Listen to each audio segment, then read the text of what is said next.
Shalom saudara, selamat jumpa kembali bersama saya Roni Yoel dan ini anak saya yang menemani saya, Belinda. Shalom. Saudaraku yang kekasih dalam Tuhan, kita sudah memasuki bulan Desember kembali. Biasanya umat Kristiani akan mulai sibuk dengan persiapan Natal, ya. Saudaraku, Natal atau perayaan Natal sebetulnya tidak ada di dalam perintah firman Tuhan, ya. Kenapa ada Natal? Ya karena ada kelahiran Tuhan Yesus. Apa buktinya bahwa Yesus pernah lahir? Yaitu kita bisa baca di dalam firman Tuhan Lukas 2 ayat 10 dan 11. Coba.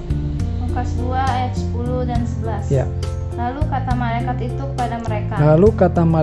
kepada mereka, Jangan takut, sebab sesungguhnya aku memberitakan kepadamu kesukaan besar untuk seluruh bangsa. Ya, kesukaan besar untuk seluruh bangsa, ya, bukan untuk umat Kristen, ya. Hari ini telah lahir bagimu juru selamat, yaitu Kristus Tuhan di kota Daud. Perhatikan ya, kita sudah dengar bersama juru selamat untuk seluruh bangsa. Jadi bukan untuk umat Kristen. Kenapa ada sebutan Kristen? Itu juga karena hanya sejarah bahwa di Antioquia pada waktu itu orang-orang yang mengikuti Yesus atau yang percaya menerima Yesus sebagai Tuhan dan juru selamat, mereka kemudian dijuluki sebagai orang Kristen.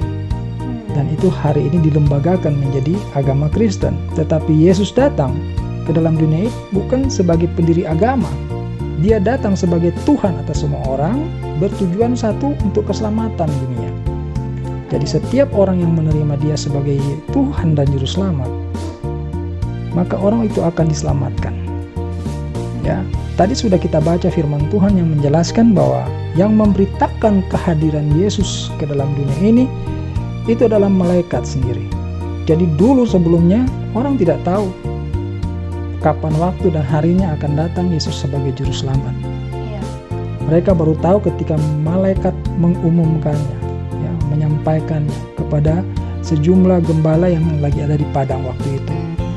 Jadi kalau kita hari ini memperdebatkan mengenai tanggal 25 itu bukan tanggal lahirnya, bulan Desember bukan bulan lahirnya, ya it's up to you lah, ya, terserah kita lah, atau terserah Anda. Kalau saya sih tanggal berapapun itu tidak penting. Yang penting sudah dibuktikan melalui firman Tuhan bahwa Yesus itu benar-benar hadir. Ditambah lagi dengan bukti-bukti lainnya, misalnya ada berita tentang penyaliban Tuhan Yesus. Ya, kalau Yesus tidak pernah lahir, bagaimana bisa disalibkan? Ya, bukti sejarah jelas sekali, banyak catatan sejarah. Kalau saudara cukup punya dana, silakan main-main ke Israel sana, di sana masih ada jejak-jejak sejarah, tempat kejadian yang tercatat di dalam Alkitab ini, sudah bisa saksikan.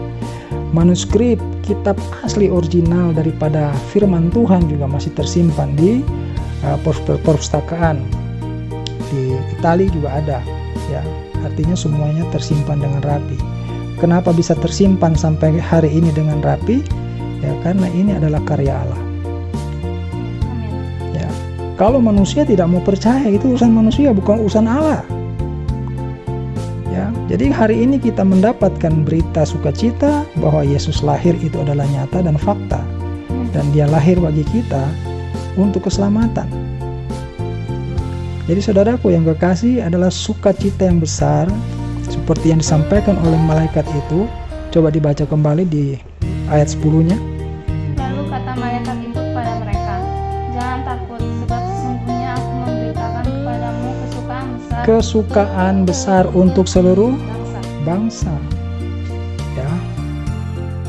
Saudaraku, hari ini kita kembali merayakan Natal. Tetapi kita jangan lagi merayakan Natal seperti para gembala merayakan Natal. Yesus itu tidak bayi lagi. Dia telah melakukan pekerjaannya, ya, disalibkan sebagai penebus dosa manusia.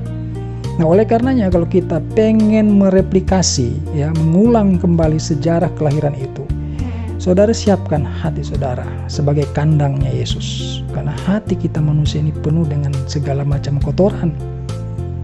Ya, bersihkan kandang hatimu itu supaya ketika kita memasuki bulan Desember Natal ini, kita bisa menyambut Yesus di dalam hati kita yang telah kita bersihkan itu.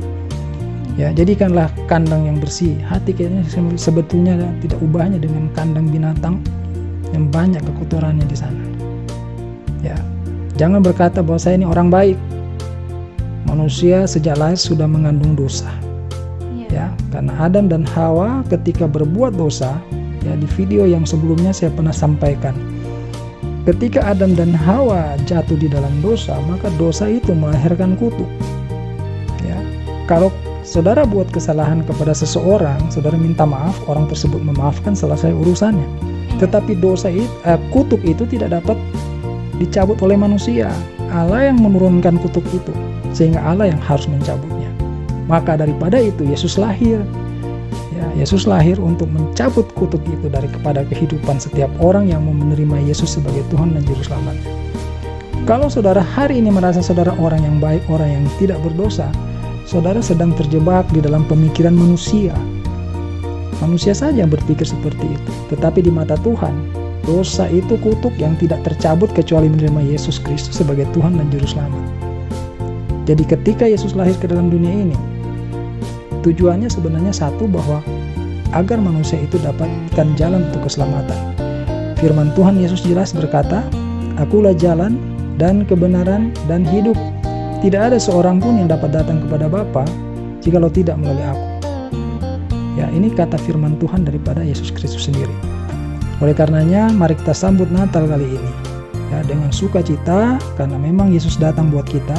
Tentu saja sukacita besar, sebab tidak ada jalan lain kita untuk selamat.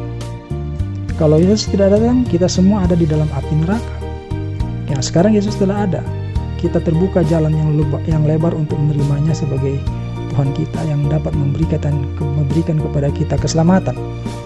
Saudaraku, buka hatimu, bersihkan hatimu, terima Yesus di dalam hatimu yang telah diperbaharui. Ya, ingat bahwa hati kita ini tidak ubahnya dengan kandang binatang, banyak kekotoran di dalamnya. Ya, kalau kita tidak mengakui bahwa kita ini mempunyai hati yang kotor, kita ini orang munafik. Ya, kita orang munafik, dan celaka tentu saja kalau menjadi orang yang munafik. Iya. Jadi selamat menyambut Natal tahun ini dengan pembaharuan hati kita. Ya, kita menjadi pribadi yang lebih baik, pribadi yang lebih baru, ya, dari tutur kata, suasana batin, suasana hati kita. Ya, jangan kita hanya berfokus kepada kemeriahan Natal. Tuhan tidak meminta kita merayakannya, apalagi merayakannya dengan besar-besaran. Tidak ada firman yang mengatakan hal itu. Tetapi kalau saudara ingin merayakan, silahkan. Tetapi jangan lupa hakikat daripada Natal atau kelahiran Yesus Kristus itu adalah kehadiran Tuhan di dalam wujud manusia untuk menjadikan kita orang-orang yang dapat diselamatkan. Terima kasih saudara sudah menikmati dan mendengarkan apa yang kami sharing ini. Kiranya memberkati saudara. Selamat Natal 2020. Haleluya. Amin.